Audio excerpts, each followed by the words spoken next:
Muy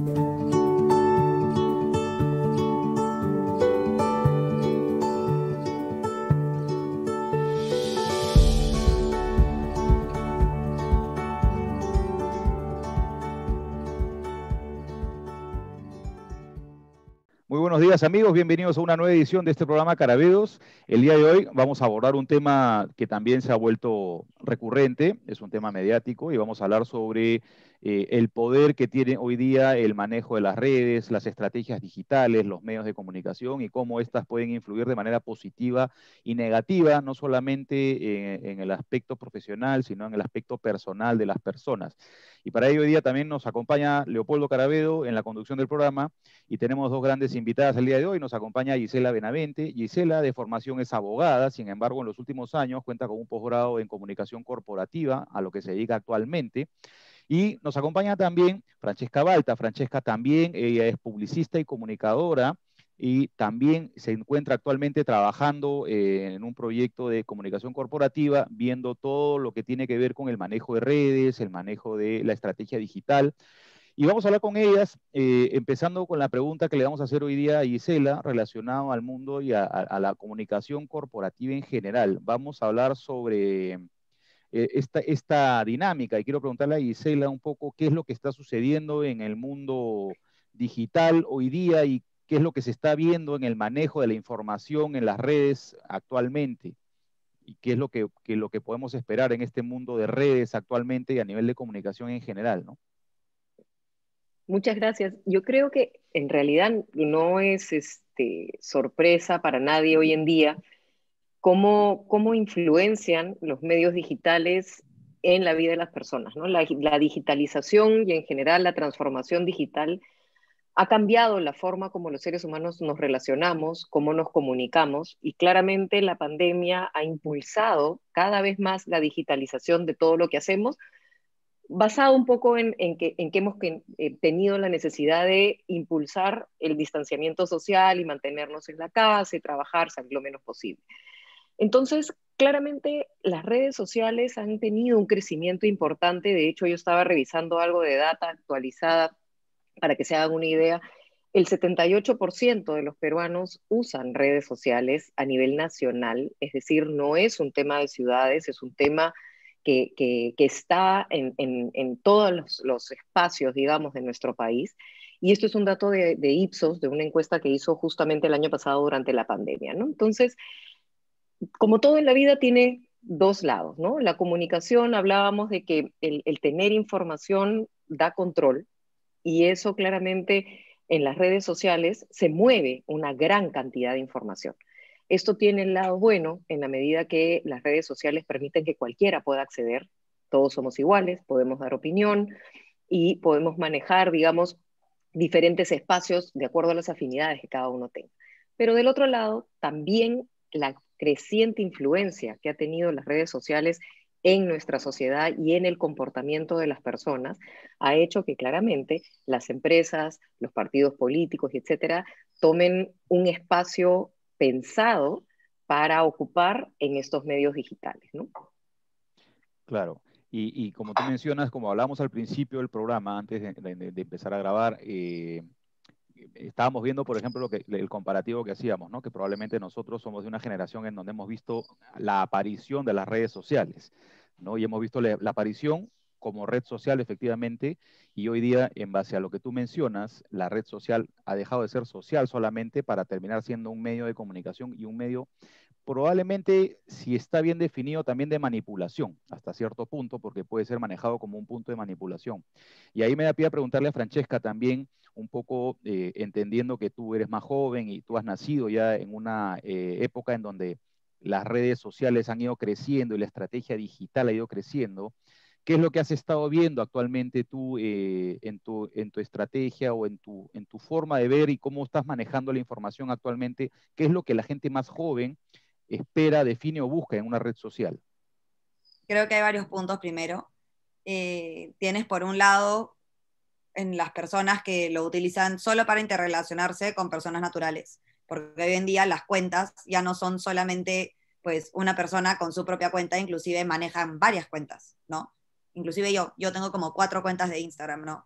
Y eso es algo súper común, porque ya no solamente usas tu cuenta personal, sino que de repente si eres deportista, tienes la cuenta de deportes, ¿no? Tienes la cuenta en la que de repente escribes, tienes la cuenta de tu empresa, ¿no? Entonces, ahora también no solamente es una forma de interrelacionarnos, ¿no? Sino que también es, de repente, para pequeños emprendimientos, un canal de venta también, ¿no? Entonces, tienes varios aspectos en los que estas plataformas digitales han permitido evolucionarse a no solo para relacionarnos nosotros, sino para también poder hacer negocios y así como mencionábamos también el tema de la política, ¿no?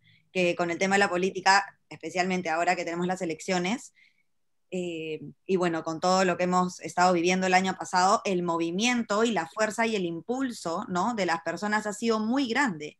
Inclusive, justo respondiendo a tu pregunta, en la semana que pasó todo lo de Manuel Merino, etcétera, habían muchas personas que dentro de esta expectativa, porque se comienzan a crear estos ideales, ¿no? Estos ideales de cómo tienes que comportarte tú, ¿no? Dependiendo de tus creencias, ¿no? Y cómo te relacionas. Y también sucede mucho que en redes sociales las personas aparentan ser mucho más liberales, ¿no? De lo que realmente necesariamente son, ¿no?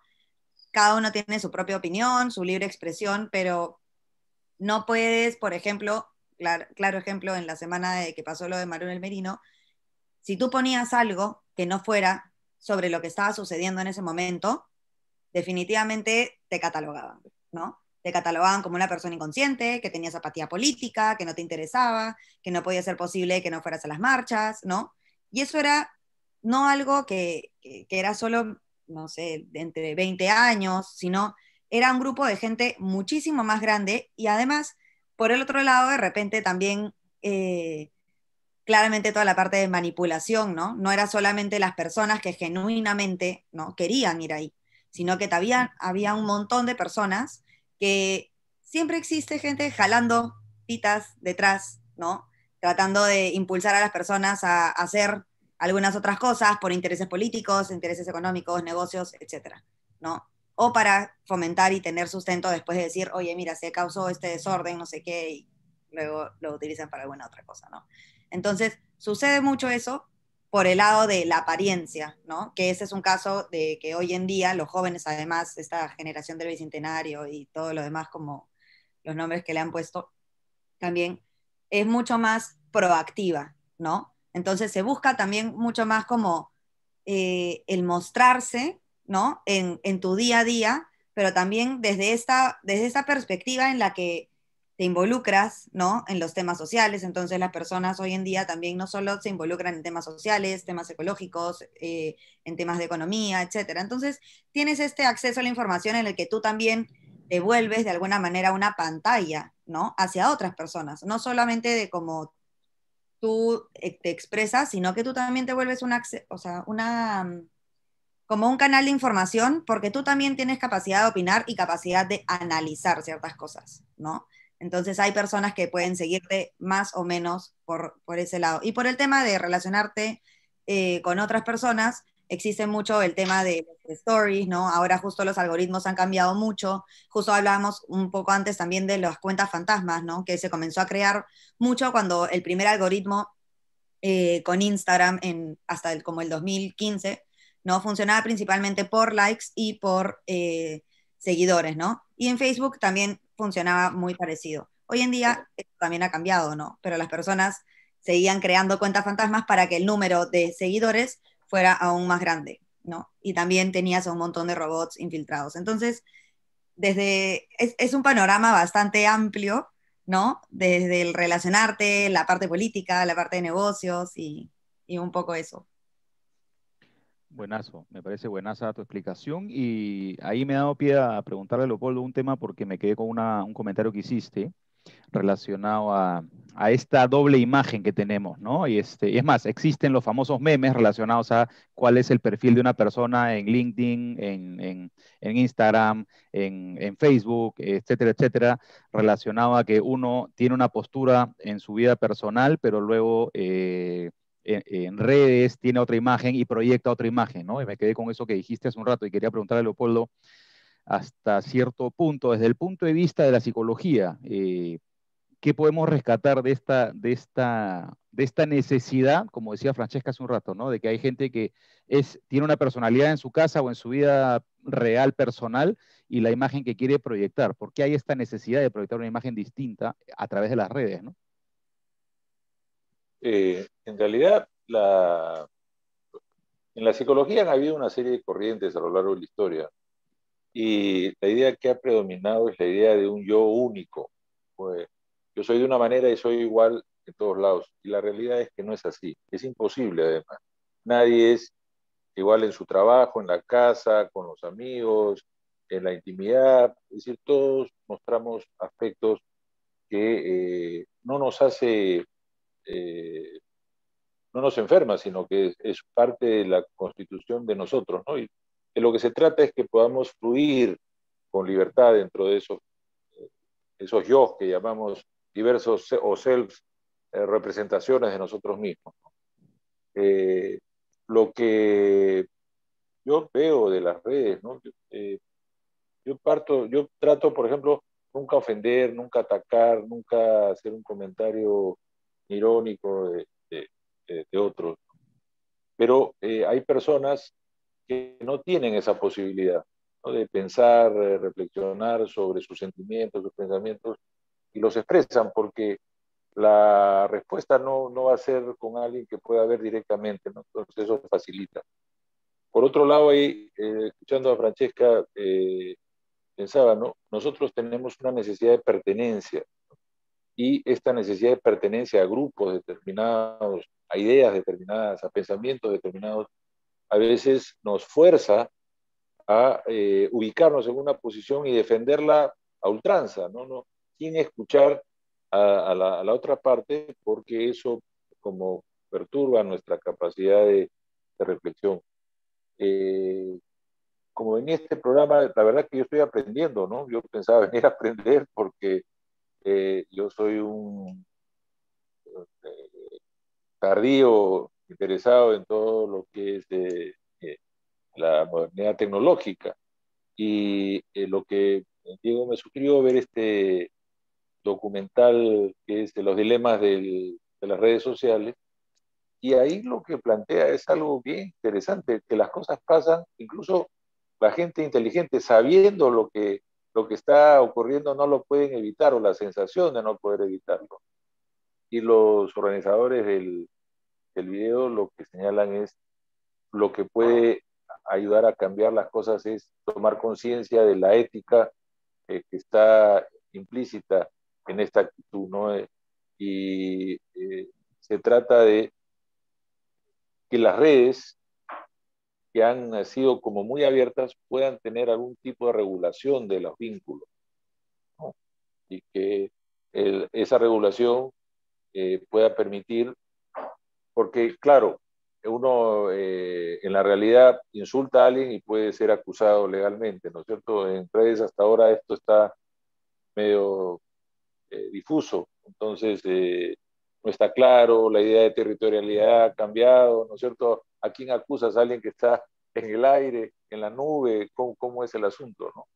Entonces, todo esto lo que está haciendo, y a esto ayuda, es que en realidad la psicología tiene que aprender, ¿no? O sea, porque una cosa es hacer estos estudios donde se investiga y se ve lo que a uno le interesa más allá de lo que uno puede ser consciente, ¿no? Que hay un sistema que te evalúa. Lo importante es que cómo esto está funcionando y va a afectar a las personas, ¿no? La vez pasada nosotros conversábamos con una educadora inicial que ha tenido que implementar pues la teleeducación, y que ahora va a recibir chicos que nunca han estado en relación a otros chicos en un nido, en un lugar donde haya habido socialización. Entonces, ¿qué va a pasar con eso? Nadie sabe, en realidad podemos hacer hipótesis, ¿no? Pero nadie sabe en realidad lo que va a pasar. Ahora, yo soy de los que creo que como todo en la vida, tiene un aspecto bueno y un aspecto negativo, ¿no? Lo que hay que priorizar es el aspecto positivo de las redes, y hay que enfocarnos en cómo desarrollar ese aspecto positivo.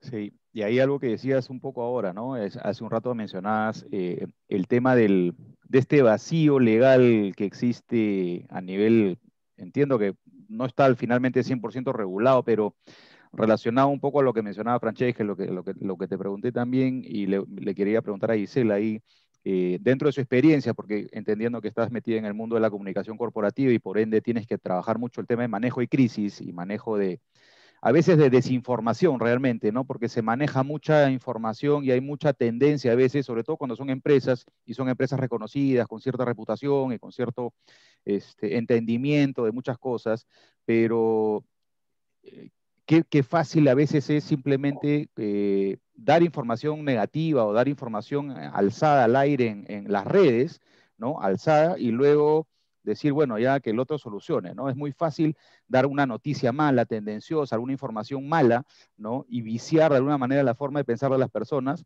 para que después haya que trabajar en corregir eso, porque a veces demora más, y ahí quiero preguntarte un poco qué es lo que sucede ahí, qué es lo que se tiene que hacer, cómo se tiene que manejar el tema o qué es lo que se puede contener en ese sentido, ¿no? En realidad, yo creo que hay varios aspectos ahí, ¿no? Una de las cosas que tú mencionabas y que creo que es bien importante es cómo en medios digitales las personas pueden decir lo que piensan, ¿verdad? Y estábamos hablando de en un entorno donde existe un ordenamiento que te dice qué es lo que debes o no hacer, que son un poco las reglas de juego con las que nos movemos los seres humanos en una sociedad. ¿Cómo trasladamos esto a los medios digitales? ¿No? Y un poco lo que decía Leopoldo, o sea, ¿yo qué hago? ¿Cómo encuentro a esta persona que está, sabe Dios dónde, para de alguna forma contener o hacerla responder o responsabilizarse por lo que sea que haya puesto sobre la mesa? Entonces, sí es algo que está un poco como en el aire y en desarrollo. Y yo ahí quería contarles, yo hice hace un par de años una especialización en compliance, es un tema de cumplimiento que básicamente es principalmente relacionado con temas de ética, específicamente para temas de transformación digital e inteligencia artificial, ¿no? Y parte de lo que estudiábamos, digamos, en esta certificación era cómo a nivel global podemos garantizar que la transformación digital y todos los temas que se comienzan a desarrollar a partir de la inteligencia artificial mantengan una ética y siempre sean a favor del ser humano.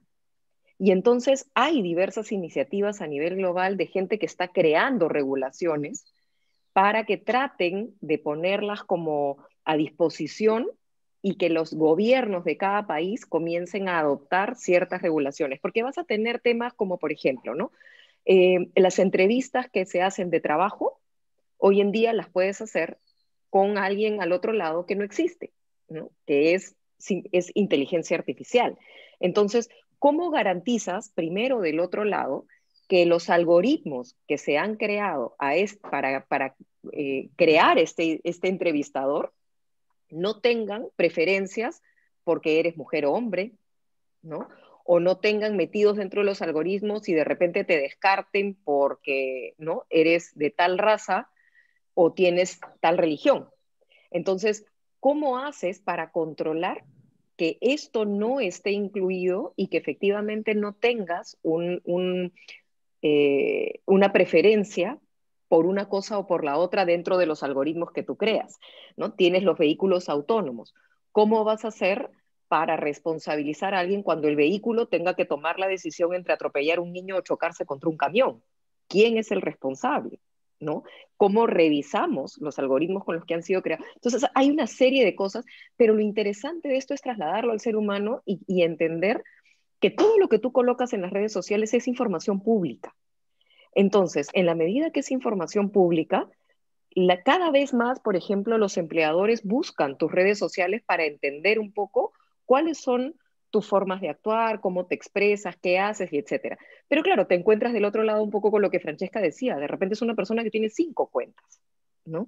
Entonces, es un mundo que realmente estamos todavía aprendiendo a controlar, y lo más interesante y lo importante es que las personas tenemos que tener cada vez más claro que cada vez nos va a ser más difícil poder distinguir entre una información real y la que no es. Porque del otro lado hay una desinformación industrializada, sobre todo para el tema de partidos políticos y contiendas políticas a nivel global. Y generamos a propósito polarización para generar corrientes de opinión y te van a abrir una página sobre deportes y luego cuando tienen la audiencia comenzamos a hablar de temas políticos, ¿no? Y entonces ahí es que tenemos que aprender a distinguir cómo nosotros como seres humanos actuamos y qué hacemos para hacer un uso responsable de las redes sociales. Ahora, perdón, Diego, lo que tú dices, Stella, me parece importantísimo porque casi en lo político y en esta línea de desinformación, en la industria de la desinformación, lo que hace es dividir las sociedades, dividir a los países, y es un riesgo tremendo porque eso pone en riesgo a la humanidad en realidad, ¿no? Sí, y ahí, de hecho, justamente regresando un poquito a lo último que mencionaba Gisela, y dentro de lo que hemos estado viendo acá, ¿no? Conociendo un poco del detalle de la información, ¿no? Lo que comentabas tú también de lo que habla este documental de las redes sociales, y ahí me da pie un poco a ver con Francesca también. Hay un tema bien importante que aquí en el Perú todavía no está muy desarrollado, de hecho no está desarrollado para nada, ¿no? Que es el famoso tema del Big Data, ¿no? El tema del Big Data en el Perú, ni siquiera podemos decir que está en pañales porque en realidad no existe todavía el Big Data en el Perú, pero en general hay que medir realmente el poder que puede llegar a tener la información que manejan las redes, por lo que decía Gisela también, el tema de la inteligencia artificial, por ejemplo, ¿no? Porque va a llegar un momento en el que la inteligencia artificial va a descubrir estas 5, 6, 7, 8 cuentas que podamos tener, este Big Data va a empezar a desenmascarar toda la realidad de la persona y a empezar a saber, y eso es lo que decía de alguna manera Leopoldo, ¿no? En la parte negativa y positiva del manejo de las redes y de la parte tecnológica, ¿no? Y ahí quiero preguntarte a Francesca un poco en tu experiencia, porque tú todavía estás recién empezando de alguna manera tu vida profesional en este mundo de la tecnología y la parte de la digitalización, y probablemente tú vas a ver mucho más cosas en el mediano corto plazo a lo que nosotros hemos visto en nuestros años de experiencia profesional. Entonces, un poco qué es lo que viene, qué es lo que tú estás estudiando, porque asumo que obviamente estás viendo mucho más información y estás viendo, enterándote además por tu misma vocación y tu vida profesional actualmente estás viendo mucho más cosas palpables y qué es lo que se viene en el mundo, ¿no? Qué es lo que se viene en 5, 10, 15 años. Y hablando 5 años en el mundo digital, la evolución pero, o sea, es una catapulta, ¿no? Y justamente haciendo énfasis en esto que dices, ¿no? 5 años es tanto tiempo. Yo comencé a estudiar hace 5 años y hace 5 años las comunicaciones que estudiaba era algo totalmente distinto a lo que estudio hoy en día, ¿no?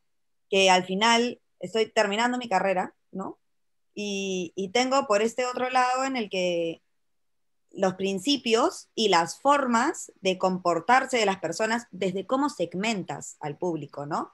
Como el típico arellano, por así decirlo, ¿no? Clásico, eso de ahí ya pasaron como, no sé, aproximadamente 5 formas distintas principales de poder segmentar a las personas, porque también, además, las redes sociales se permiten ser mucho más cambiante, porque así como se dice que hoy en día la vida es un poco más líquida, ¿no? No necesariamente hay tanta estructura. Entonces, este tema de las cuentas también, voy a utilizar un caso personal, ¿no? Yo me dediqué al deporte durante 15 años y 11 de ellos deporte enfocada a el equipo nacional de vela, ¿no? Entonces, además, no solamente tenía a personas que veían mi contenido porque eran mis amigos, sino tenía páginas de deporte, ¿no? Tenía canales de televisión, tenía periodistas, ¿no? Entonces, tenía una cuenta en la que básicamente era también, bueno, mi profesión de alguna otra manera, ¿no? Que era deportista profesional. Entonces, también se genera este otro espacio en el que no necesariamente compartes tu vida tan tranquilo de repente, ¿no? O algo que te gusta porque tiene un enfoque, ¿no? Tiene un propósito específico. Entonces, pasa mucho esto y cuando aparecieron estos finstas, no sé si han escuchado, pero es como la cuenta personal que tiene una persona y luego las personas comenzaron a crear cuentas con nombres de mentira, ¿no? En las que tenían un espacio de mayor intimidad. Entonces, en estas cuentas eran personas mucho más reales, ¿no? Y no tenías pero solamente tenías a 50 contactos, una cosa así. Y es algo que hoy en día muchas personas de hecho, los 10 años, no, porque 10 años ya eres, pero más que nativo digital, ¿no? Hasta pues los 30, 32, ¿no? Tienen mucho esta otra cuenta alternativa, porque te permite de alguna forma poder tener esta identidad virtual, porque al final eso es lo que se ha convertido, ¿no? Una identidad en la que te catalogan, ¿no? Y te encierran, etcétera, dependiendo de en dónde te mueves, cómo haces, con qué interactúas. Y por otro lado, como una vida más privada en la que parece ya casi un grupo de amigos, ¿no? Como todos compartiendo cosas, pero 50 personas, ¿no? Que es de alguna manera un círculo mucho más chico.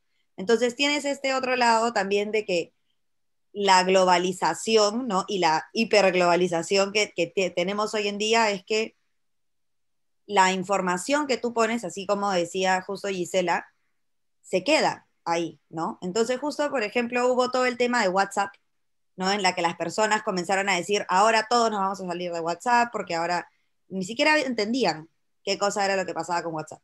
Pero todos ya estaban hablando de que ya nunca más querían usar WhatsApp y que no sé qué, y de ahí salió, bueno, en Mercado Negro, ¿no?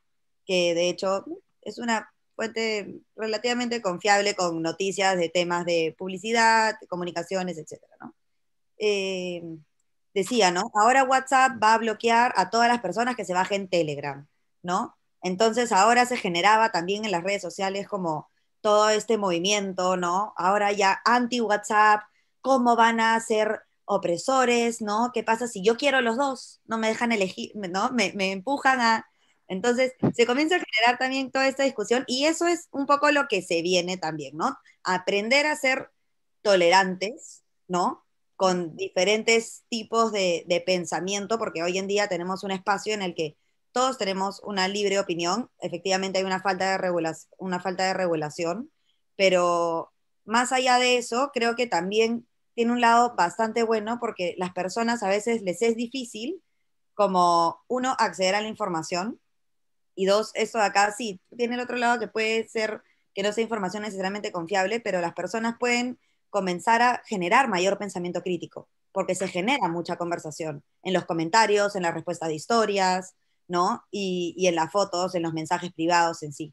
Entonces, yo por ese lado rescato mucho eso, porque a mí personalmente y las personas en general, cada vez más con las que veo y me relaciono, comienzan a compartir información que no es solo la discusión como ya nunca más voy a usar WhatsApp, no sé qué, ¿no? Una opinión bastante por encima, sino que las personas cada vez comienzan a utilizar las redes sociales y más sobre todo después de todo lo que ha pasado el año pasado, ¿no? Y bueno, sigue sucediendo.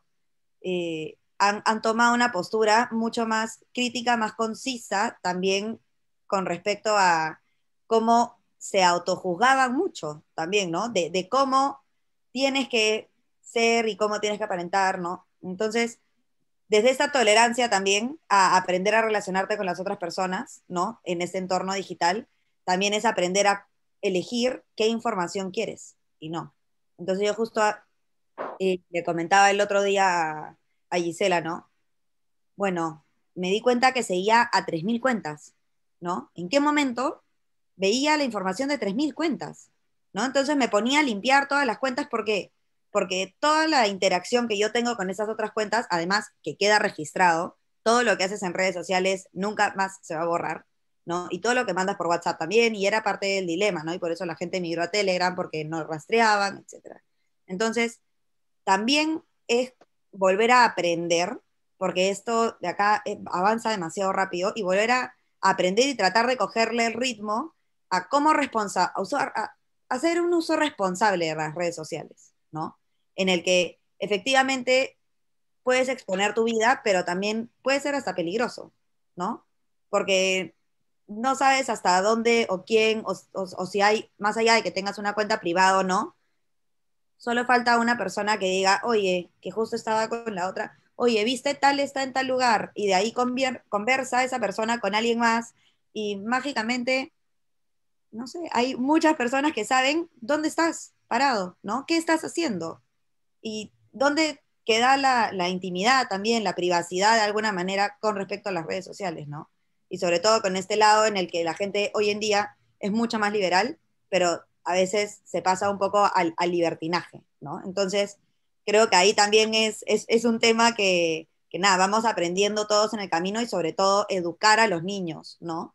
Con el uso de las redes sociales con prudencia y con respeto hacia unos mismos y que pueden ser libres y dar su propia opinión, pero desde un pensamiento crítico y desde este lugar un poco más, eh, más prudente, ¿no?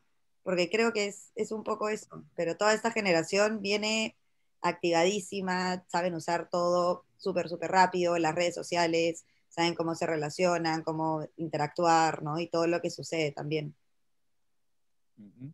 Y ahí me voy a quedar con la última parte de lo que mencionabas en algún punto de tu explicación, que creo que estamos regresando, en algún momento lo conversaba con alguien, que estamos regresando en el mundo, y yo creo que obviamente era la tendencia comercial en el mundo o la tendencia económica en el mundo, pero la pandemia evidentemente ha acelerado este proceso y creería que estamos regresando en el mundo a tener comunidades mucho más cerradas, lo que tú decías un poco, ¿no? Los grupos, las segmentaciones, los grupos, estamos regresando y se va a presentar así en el mundo, en lo sucesivo, empezar a tener estos guetos o estas comunidades que ya no van a ser segmentos, simplemente van a ser comunidades, porque tienes, como tú decías, en tu experiencia, tú has sido deportista de vela y evidentemente hay gente que le gusta la vela, pero si quieres segmentarlo más detallado, una cosa es hacer windsurf, otra cosa es hacer sunfish, otra cosa es hacer optimist. Entonces ya son grupos distintos porque los intereses son totalmente distintos.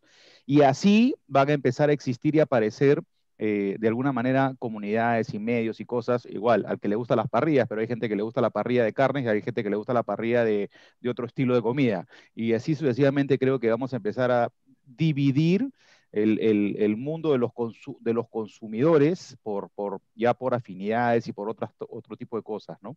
Y hasta cierto punto va a ser lo rescatable en el mundo, pero bueno, como estamos viendo en el programa, realmente este tema da para varios programas además, pero nada, quiero igual agradecerles a Gisela y a Francesca su participación el día de hoy y quiero darle pie a Gisela para sus palabras de cierre también y nuevamente agradecerles la participación hoy día a las dos. No, gracias a ti, al contrario, y a Leopoldo por la invitación, porque como dices, este tema da para conversar muchísimo, ¿no? Yo creo que ahí hay un tema que es interesante y es que tenemos que tener claro que esto es un mundo cambiante, ¿no? Donde nada es igual que el día anterior. Entonces, tenemos, como decía Francesca, que pensar no solamente en el uso responsable que yo le doy a las cosas donde me está dando los medios digitales la posibilidad de acceder a una gran cantidad de información a la que probablemente antes no hubiera tenido acceso. Sin embargo, también tengo que entender que del otro lado hay una industria que está trabajando en función a las redes sociales, porque hoy día las redes sociales cada vez más tienen una influencia en la población. Entonces, cada vez va a ser más difícil distinguir la información, justamente porque del otro lado tengo que tener, tengo, digamos, algoritmos y cosas que van rastreando y perfilando todo lo que yo hago para poder vender, para poder generar corrientes de opinión. Entonces, ahí yo creo que lo más importante, además de nosotros mismos, es lo que decía Francesca, y es pensar en cómo vamos a educar a los niños, porque estamos educando niños, por ejemplo, en el caso de Diego y yo, niños que nacen digitales en personas que no somos nativos digitales. Y que por mucho esfuerzo que estemos haciendo, probablemente pues el conocimiento que yo puedo llegar a tener de eso es muy reducido frente a lo que Francesca puede tener y probablemente frente a lo que un niño de 8 años hoy día va a tener cuando tenga 15. Entonces, hay que estar muy, muy atentos, pero también entender que es un mundo que va a cambiar todo el tiempo y tenemos que irnos adaptando a estos cambios, tenemos que ser cada vez más flexibles, vamos a seguir luchando con que los chicos no estén pegados a los celulares, las empresas van a seguir haciendo estrategias para vender, tratando de segmentar a la gente, y vamos a tener siempre campañas políticas que van a tratar de polarizar para ganar votos a través de generar corrientes de opinión, ¿no? Entonces, ser muy conscientes de eso creo que es lo más importante que tenemos que hacer, ¿no? Sí, y de hecho con lo que comentas ahora es un poco la idea del programa, ¿no? Llevar esta información, que creo que además es muy importante, justamente el tema que estamos abordando con ustedes hoy día, porque hay que estar preparados porque la tendencia en redes va hacia arriba, no hacia abajo, así que hay que estar muy, muy atentos. Gracias de todas maneras a ti, Isela, por acompañarnos hoy día y a Francesca también tus palabras de cierre y agradecerte tu participación hoy día en el programa. Muchas gracias a ustedes por la oportunidad y me gusta mucho también que haya la dinámica de que exista un psicólogo, ¿no? Porque no solamente tenemos el lado de las comunicaciones, sino también todo lo que sucede en el proceso personal, ¿no? De todas las personas que están detrás de estas cuentas, de estas identidades que, como ustedes decían, ¿no? Es una persona que no necesariamente está al frente tuyo. Y hablando justo de esto que mencionaba Gisela, creo que no solamente es el tema de la polarización, porque hay dos formas, ¿no? De hecho, post pandemia ha cambiado un poco la forma de comportarse de las personas que buscan mucho la integración. Entonces, eso de repente lo hablaremos algún otro día, pero creo que es un punto importante, porque así como las empresas siguen buscando llegar a las personas de una manera mucho más específica y especializada, las personas no quieren eso. Entonces, el nivel de exigencia que le tienen a las empresas y a todas las potencias, ¿no? Que de alguna manera tienen poder, le exigen un nivel de integración. Tú me estás dando solamente esto a mí, ¿no? O solamente haces algo exclusivamente para mí. No, yo quiero que sea para todos, ¿no? Integrando a todos. Y eso es un movimiento que hoy en día en las redes sociales también se ve muchísimo, ¿no? Y cómo se va manejando ese tema, tanto desde el tema político, de los temas de los intereses personales, ¿no? Y bueno, yo también trabajo con niños, entonces me enfoco mucho también en cómo comienzas a educar a las personas solamente teniendo la plataforma para poder acceder a ellos, ya de por sí es una responsabilidad muy grande, ¿no? Y permitirles a ellos experimentar desde su propia autorresponsabilidad también, ¿no? Cómo ir guiándolos en el camino sin que sientan que es una opresión. Entonces, no sé, porque además ahora como tienen tanto acceso a la información, son súper empoderados, ¿no? Aún más, porque pueden conocer muchísimas más cosas, mucho más rápido, ¿no? Entonces, bueno, nada, creo que eso, básicamente, muchas gracias por la invitación y espero que nos podamos volver a encontrar, a seguir compartiendo de estos temas. De todas maneras te vamos a comprometer, a las dos las vamos a comprometer para vernos más adelante, para tocar más temas relacionados al mundo digital. Y me quedo con lo último que dijiste. De hecho, como les comenté, yo tengo un hijo de 4 años y es más digital que yo a mis 45 años. Y el mayor también a veces en las clases, entre clase y clase, obviamente se escurre y empieza a ver un montón de redes, videos y cosas. Y rescatando lo bueno de eso, porque en realidad no soy muy fan de que esté pegado a las redes todo el día, pero rescatando lo bueno de eso es que siento que buscando lo positivo de las redes han ayudado a que en algunos casos, en el caso de los dos, a que desarrollen habilidades también de lectura, de escucha, pero no es probablemente lo que sucede con todos de la misma forma, ¿no? Hay que tener mucho control también sobre la información que reciben, sobre todo cuando son tan pequeños, como decía Francesca. Y bueno, las palabras de cierre del ilustre doctor Leopoldo, por favor, desde su perspectiva. Esta es la ventaja de que el hijo sea el que diga cosas de uno. Este, eh, yo, a mí me parece importantísimo, soy de los que cree que no debemos cerrar los ojos a lo moderno, a lo que hay, a esta cosa que la tecnología nos ofrece. Y las redes van a ser parte de la vida, formas de comunicarnos. Lo que sí hay que ir estudiando, porque lo que se dice a veces, ¿no? Muy ligeramente, las redes afectan al ser humano, claro, nos afectan a todos, pero ¿cómo? ¿Cómo nos afectan o cuáles son las partes que nos afectan positivamente y cuáles negativamente? Que hay que entender, estudiar el fenómeno. A mí lo que me generó como una cierta preocupación es esta sensación de que a veces la inteligencia artificial hace sentir al ser humano que no hay nada que hacer, que nos va a desbordar a nosotros, ¿no? Y la idea es que el ser humano siempre tenga la posibilidad de regular las cosas, ver hacia dónde se encamina, ¿no? De no perder las riendas de la evolución humana, porque tiene que ver con nuestra subsistencia como especie también. Entonces, hay que conocer estas cosas para precisamente beneficiarnos como especie, como grupo, ¿no? Y definitivamente, por las cosas que ustedes dicen, van a haber nuevas formas de organizarse. Si antes era por barrios, ahora será pues por Instagram. ¿No? Cuando sean mayores dirán, ¿tú de qué Instagram eras? Como en el Perú, ¿no? ¿De qué barrio eres? ¿No? Ahora será de qué Instagram eres, o de qué Facebook, o de qué esto, ¿no? Quizás sean formas, porque el ser humano necesita, para comprender, categorizar, ¿no? Darle sentido a esas cosas y poderlas pensar, por supuesto, ¿no? Hay lo que se llama la confianza epistemológica que desarrolla el niño con el vínculo con la madre. Nos pasa a los seres humanos con las redes, ¿no? Lo que hay que desarrollar, la confianza epistemológica, precisamente aprendiendo a diferenciar las fake news con las que puedan ser nutritivas o las que puedan ayudar a reflexionar, ¿no? Y para eso no hay que perder nuestra capacidad de reflexionar. Agradecerles, la verdad que me han hecho pensar muchísimo y como usted misma decía, esperemos que nos volvamos a ver a seguir pensando este tema que es importantísimo. Muchas gracias.